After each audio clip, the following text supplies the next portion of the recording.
Hey everyone, welcome to Otaku Talk. It's me, your boy, your host, OD. And today we'll be reviewing and analyzing chapter 220 of Dr. Stone. Not gonna lie to you, super hyped for this chapter.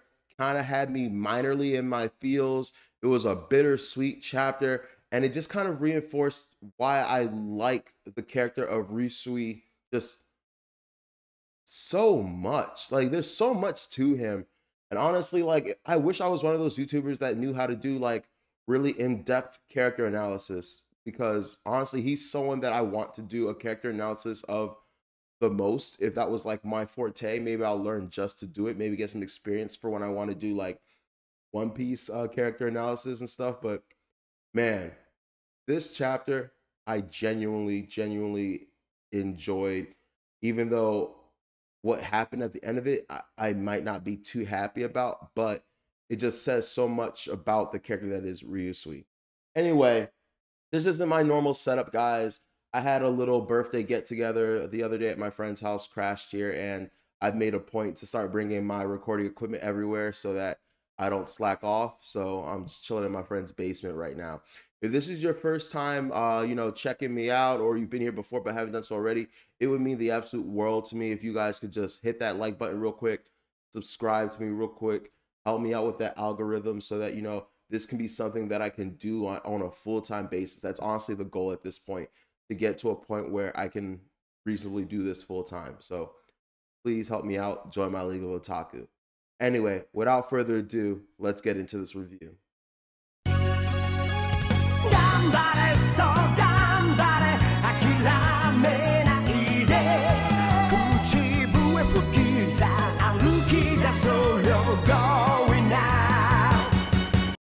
So yeah, like I said earlier, this was low-key a sad chapter. It doesn't seem like that at all until the very end. For the entire chapter, you're just vibing. You're just vibing. You're just enjoying everything that's coming your way.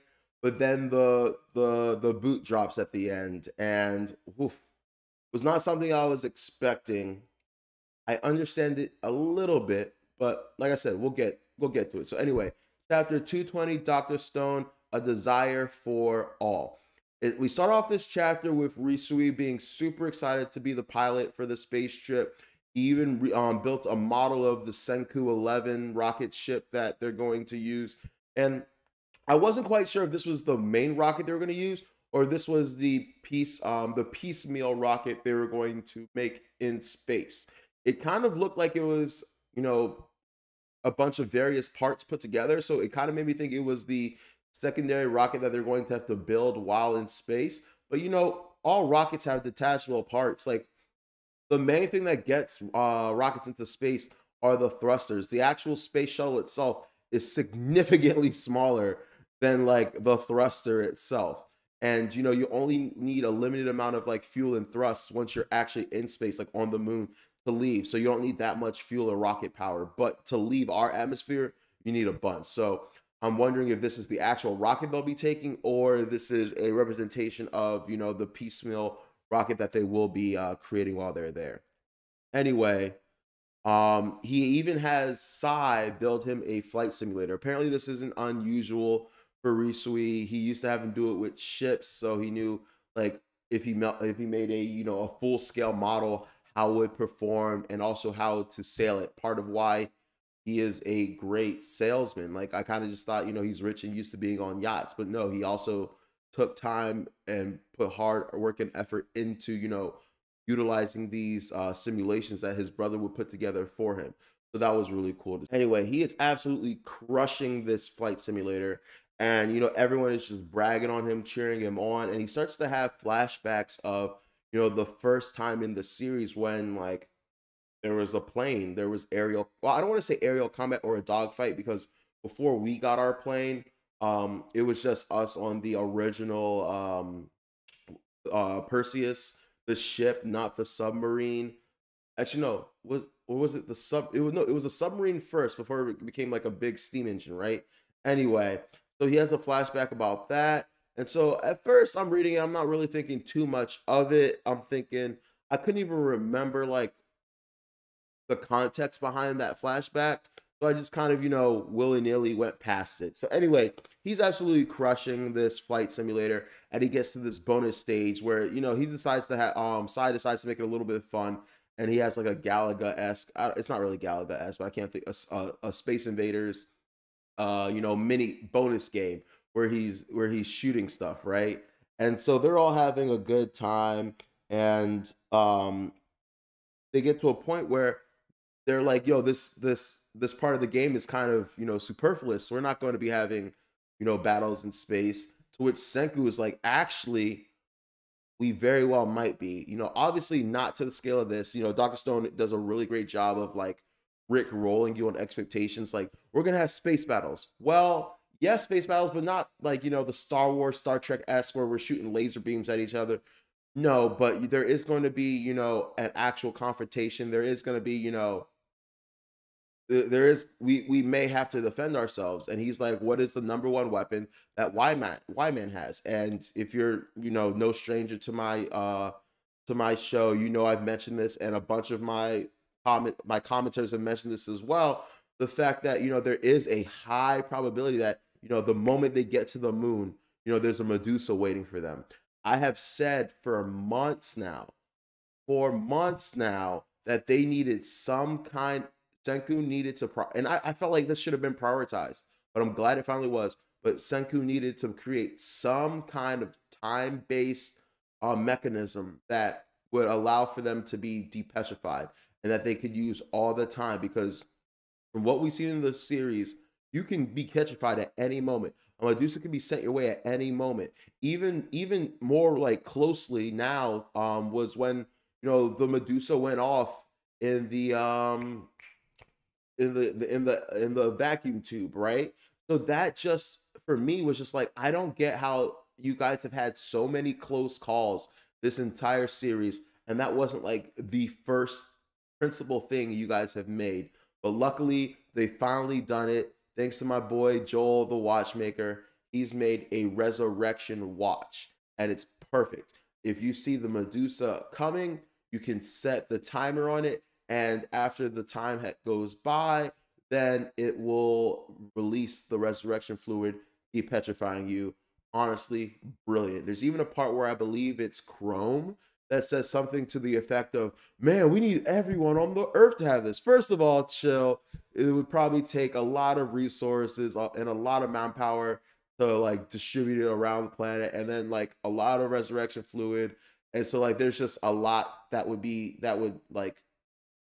go on to go towards that. But I like the idea. But as for right now, I think the main science kingdom, the main people that like, if they're gone from society, it will be a huge danger, should have them. So very, very excited about the Resurrection Watch.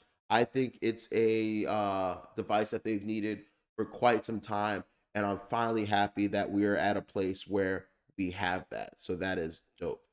Next, we're told that there is still a weakness, right? And that weakness being the fact that, okay, even if we are able to do that, Y-Man may attack using the Medusas in waves. So maybe, he might send a wave after a couple minutes, or, half an hour, or every couple hours. And are you going to be able to constantly like depetrify yourself? We don't even know. I'm kind of the assumption that it's a one-time use thing, because first of all, it's a little bit disbelief that the amount of resurrection fluid in these watches would be enough to depetrify all of them, but I'm willing to accept that. But if I'm willing to accept that, I don't think I'm willing to accept the fact that it's multi-use. I feel like these watches are one and done. I kind of wish they expounded more upon that in the manga, but they bring up a good point that, the Medusas can be used in waves, which even if you survive the first wave or the second wave, or you time it so that, you don't come out for a couple days or something like that, where you think the bombardment would be done, you simply never know. And that's when he unveils another scientific tool that they created, grenade net launcher. But I'm not gonna lie, this confused me a lot, because I was like, what's the point of this? Basically, in the exhibition of it, they just simply showcased, shooting a pile of Medusas, and I think there was a grenade. I'm assuming that's what's called a grenade rocket, grenade net launcher. I thought it was called that just because like that's how it was propelled, but no, I think there's like a grenade within it, and it destroys Medusas, and like that's cool, but that's only cool and only works if like you're in the like immediate vicinity of the Medusas. What happens if it's just like the beginning of the series where they're raining from, the atmosphere above everything? You can't get them. You're not going to be able to, net gun Medusas all up in the sky. So I'm really confused. The tool, honestly, to me seems very niche. Don't get me wrong. I think it's going to have its perfect use case in the series. But as it stands right now, it was just a little bit weird for me. And, when it actually becomes feasible to use, I'll be like, oh, okay, that makes sense. Maybe, they'll be closer to Y-Man. Maybe there'll be a stockpile or something that they want to blow up or destroy. But yeah, as of this moment in time, I'm just not quite understanding. Anyway, the last test they do is they have a bunch of Medusas a couple meters away, several feet away on some sticks, and they just have to pinpoint, aim, shoot them down. And Senku and Kohaku absolutely suck at this. They all have handguns, which, by the way, these handguns look amazing. These handguns look modern, and, Ryusui is killing it. He is no stranger to using the blicky, bro. He's just like, bah, bah, bah, bah, destroys all the Medusas ASAP, which garners him much more adoration from them. Everyone, once again, is bragging on him like, yo, you're amazing. Yeah, no one else could truly do this other than you. You're a great pilot. You're also a great marksman. You're doing the whole nine to make this mission a success. And you just see on Risui that like something has been eaten away at him and something has been, bothering him tremendously. And that's when the unthinkable happens. He appears to go and depetrify Stanley. And I was like, what? Are you insane? Because like there's many routes of like there's many like paths of thought to go from here. And I get the fact that he feels slightly inferior to Stanley, that he thinks Stanley is, a better pilot as well as a better marksman. But I'm like, is the difference that massive? Also, there's the prop. Also, you're factoring. I totally get what he's doing here. He knows that this mission is important. It's bigger than him. He understands that it's bigger than him and that he wants the absolute greatest chance of success when it comes to this mission because they only get to do this one time. And because they only want to do this one time, the stakes are tremendous. And so if you're only going to do this one time, and you have, Michael Jordan or Kobe, you're going to want to go with Michael Jordan. It just makes sense. Kobe's not bad. No, he's a great in his own right, but he's discount Jordan. And so I feel like that's what Ryusui is feeling right now, where it's like, I know I'm great. I know I'm better than these guys, but at the end of the day, I will be like, in my heart of hearts, I know that there was someone out here better suited for this job. But I just feel like, wow, the probability of his success maybe, or his flight capabilities and his, marksmanship capabilities is slightly higher than yours. You do have that, possibility that he could betray you, which leads me to another point. I wanted to say this in my other review, but I don't think I touched upon it.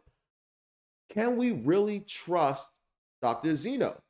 And my answer is yes. So I remember like reading and watching Naruto and thinking for the longest time, what I wanted to happen besides the Kaguya bullshit and all the like alien bullshit was, Orochimaru's whole goal was to get Uchiha DNA. He tried to get Itachi, that didn't work. He tried to get Sasuke, that didn't work. And I was like, what would be awesome? If he got the greatest Uchiha ever, and then he took his body, and so now you have the body of the greatest Uchiha and all the chakra and abilities that come with it, with the mind of one of the smartest, ninjas in all of Naruto. And you combine that, and you have, in my opinion, an adequate final boss. And I thought that was going to be the case, but I was wrong. Orochimaru has a legitimate like change of heart and like is legitimately on the Leaf side, which to me to this day bothers me. I still think is weird. Even in Boruto, I'm that guy that's constantly like waiting for him to betray them. But that's just kind of how it's always felt. And so that's what I feel with Dr. Zeno right now, where it's like, at first, I have been waiting patiently for like, okay, when is he going to betray them? But at this point, it just doesn't seem like it's gonna happen. And at this point, it just seems like they have a common enemy, and that's why, man. Why deviate? Why do anything when there's a bigger enemy than them? Also, as a scientist, he's probably extremely interested in how the Medusas work, extremely interested in why they were petrified in the first place. So all these ant like the scientist in him is going to win out over like the I want to rule the world version of him, right?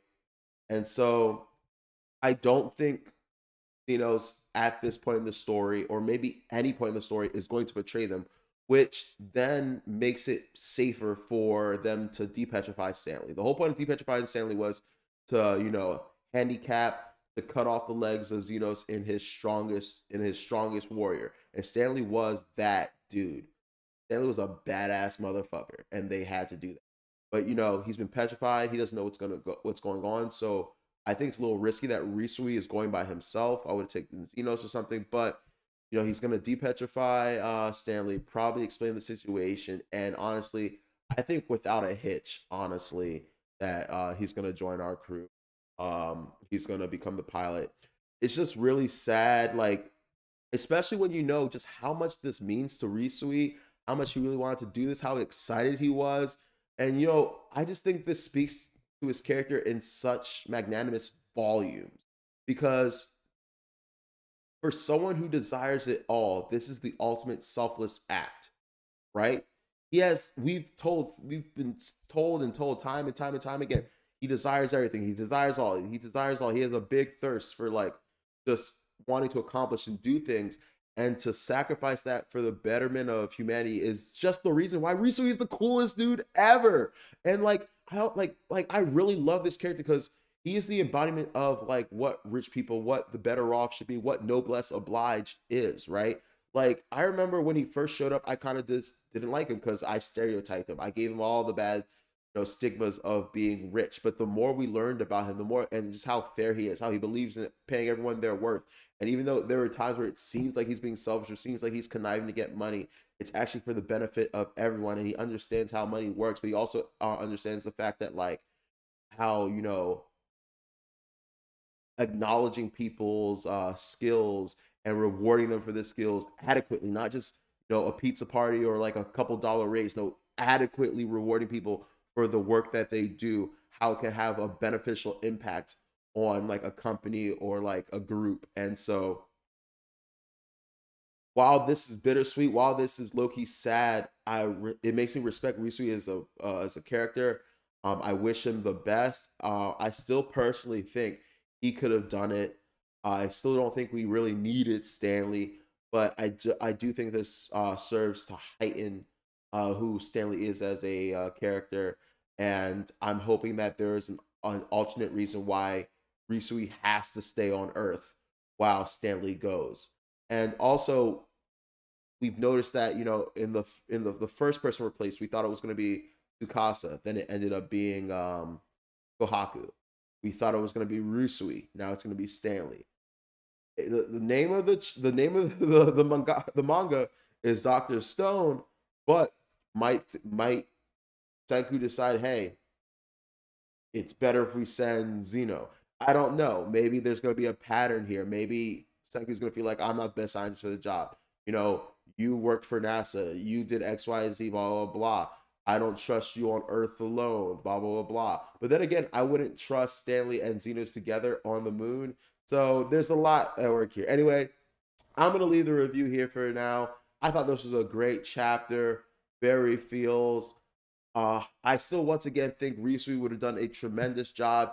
He was crushing the simulations. He was crushing the Medusa shooting. If he had missed one or something like that, I think I would have like empathized more with what he was doing. But you were doing fine, bro. So like, I don't get why you did this. I don't. But you're a real G, so I respect your decision. Anyway, thank you guys for watching. Please remember to like and subscribe. It would mean the world to me. Join my League of Otaku.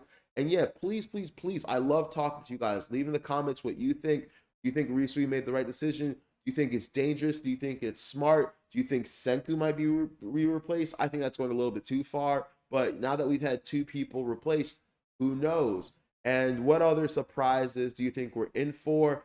Um, do you think that the resurrection watches are going to work? Honestly, I'm just so happy we have these. It's something we've needed for many arcs now. So I'm finally glad that they've gotten on that. And what was the last thing I was gonna say? Oh yeah. And what do you think is the point of the grenade net gun? Because once, like right now, I'm not comprehending it, but maybe that's just me. Maybe you guys saw something I didn't, so let me know. Anyway, take care. Have a great Sunday and peace. This has been Otaku Talk. I'm your host, OD. Take care.